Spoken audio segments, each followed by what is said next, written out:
Hello! Magandang umaga po sa inyo lahat. Challenge na rin po para sa magpapabaon ako ng buhangin mga idol. Magmula doon sa paa na yan. Kung ano ang magiging feeling natin pag tayo nakabaon sa buhangin mga idol. Gusto ko kasi ma-experience. Meron po ako dito mga kasamang mga puging cute na mga bata. Yan, mga anak ng pamangkin ko. Yan, sige. Yan po sila. Masisipag. Sige na. Hanggang dito sa may dibdib. Yan po. Gusto ko ba? Ano daganan ng buhangin. Yan.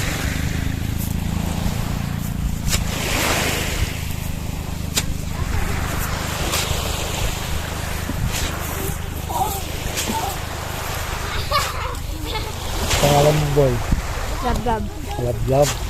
Ganda ng mga pangalan ha. Bakit lab-lab ang Lab-lab. Dab-dab. Bakit dab-dab ang pinangalan sa iyo? Pero yung sa school mo, anong tumatawag sa iyo ng gab-gab? Yung mga parents mo, mga mga magulang. Yan po, mga idol. Sige, damihan mo pa. So, yung experience ko lang kung paano ako daganan ng buhangin, paano lumublob, paano maitago ang aking katawan, at siyempre ang mukha lang ang nakalitaw. Baka hindi na ako makahinga, baka hindi na ako yan pa mga idol. Yan, si Dab-Dab, si Rex, ano? Nong. Ito pala si Rex. Sorry na nakakalimutan ko mga pangalan ng magkamukha kasi parang kambal itong dalawa na ito. Oh. Kunanay, pagamay. Sa balikat pa, mayroon pa dito sa may taas, sa may taas. Yan, yung hindi makikita yung damit ko. Oh, medyo mabigat pala pagka may buhangin pala sa katawan. So, experience ko na po kung paano ibaon sa buhangin na nakalitaw ang ulo. Hanggang doon po yan sa may paanan. Mga kababayan po natin na gustong maka-experience na ganitong challenge. Shout out po dyan sa ating mga kababayan dyan. Na kung mayroon kayong pagkakataon, pero hindi po ako patay ha. Buhay pa po ako mga idol. Yan. Thank you so much po sa inyo at sana mag-enjoy po kayo sa aking mga videos. Supportahan niyo po ang aking channel. Thank you so much sa inyo. God bless po. So yan po mga idol. Babangon na po ako. At thank you so much po. Medyo napil ko na pong medyo malamig na ang aking katawan. At yan. Babangon na po ako. Woo!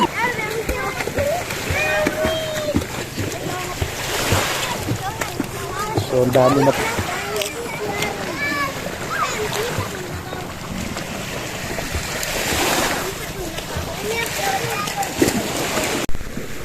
So, yun po guys. At ang ating update this morning. Yan.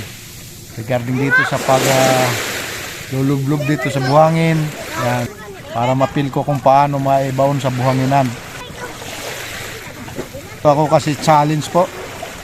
Kung paano maibaon sa buhangin. So kayo, gusto nyong ka-experience ng ganitong challenge?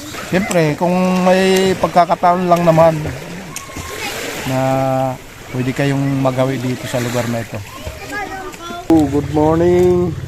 So ngayon, dito po ako ngayon sa may gilid pa rin ng dagat. Kung saan nandito itong tatayuan po ng maliit na bahay, naman dalawang bata dito, si Longlong. Hindi Lolong ha, kasi si Lolong, yung buhaya yun eh. Longlong. Bakit Longlong pangalan mo boy? Bakit Longlong? Longlong? Dodong kasi yung pangalan ng papa ko. Kaya Longlong ka. Okay. pangalan ng papa niya ay Dodong, kaya napangalanan siyang Lolong. Medyo matarik. Matarik ang hagdan. Ang aking assistant na cameraman, si Rex Sarisunabi. Hello guys. Pagkalong pa konti. At payo ko. Yan. Yan, ganyan. Yan po. Ibay.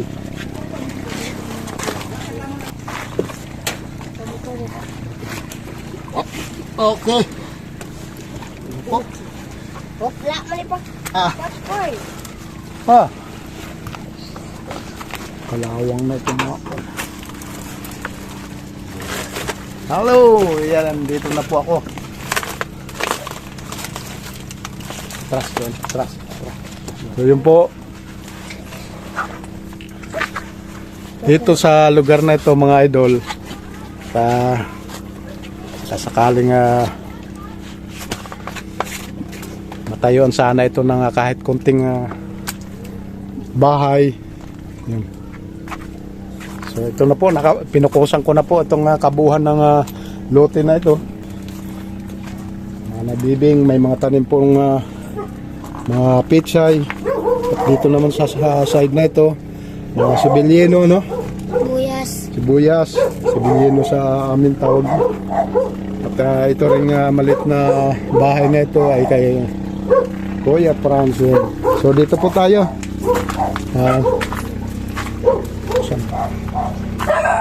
Bubuksan ba yan? Yan. Yan po itong daanan. Papasok doon sa loob. Yan. Ay doon.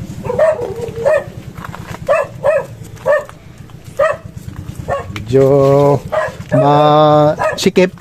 Pero kayang-kaya natin yan. Yan. Kung mapapansin niyo mga idol, punong-puno po ng mga pwedeng pakinabangan, tangad, sili, labuyo. Yan. Pwede po dito sa kung sakaling magluluto. Yan. Okay. Malunggay. Yan, dahon ng malunggay. Dahon po ng malunggay yan. Malulusog. Puno ng saging.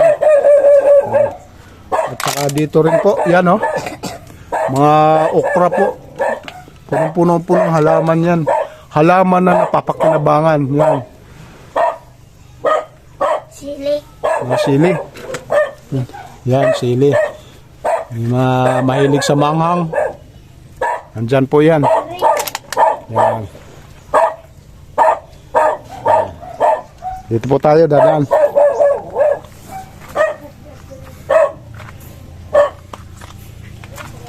Yan.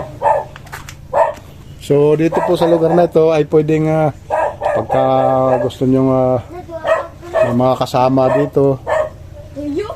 Yan, dito po namin gaganapin ang konting selebrasyon. Yan. Mga simpleng selebrasyon mga idol, pwede dito po. Yan, yan ang kabuhan po ng lote na ito. Hanggang doon. Pasok ako doon. Yan. Ang lulusog po ng mga okra. Kung mapapansin niyo mga idol, halos lahat po yan, yung puno na yan may mga bunga na po siya. Alugbati, sitaw. Yan po dyan. Dyan. Luyan dilaw. Yan. Kung mapapansin niyo mga idol, malaking gamit nyo. Malaking pakinabang po yung luyan dilaw na yan. Yan, may kalamansi. Kalamansi no? Kalamansi po yan. Tsaka mayroong 5 punong saging. Puno ng saging. Yun, napakaganda po ng pwesto na ito. At ito po, mayroon akong dala-dalang souvenir dito. Ano? Pinulot ko po doon sa may pinagliguan namin. Pwede po natin i-display yan sa pan-display sa loob ng bahay. Pwede rin po. So sa ngayon, dito po. Yan. So yan po muna ang ating update this morning. Thank you so much po sa inyo guys. Sana nag-enjoy kayo. Maraming salamat na rin po sa inyo lahat. Ingat po tayo palagi. God bless po.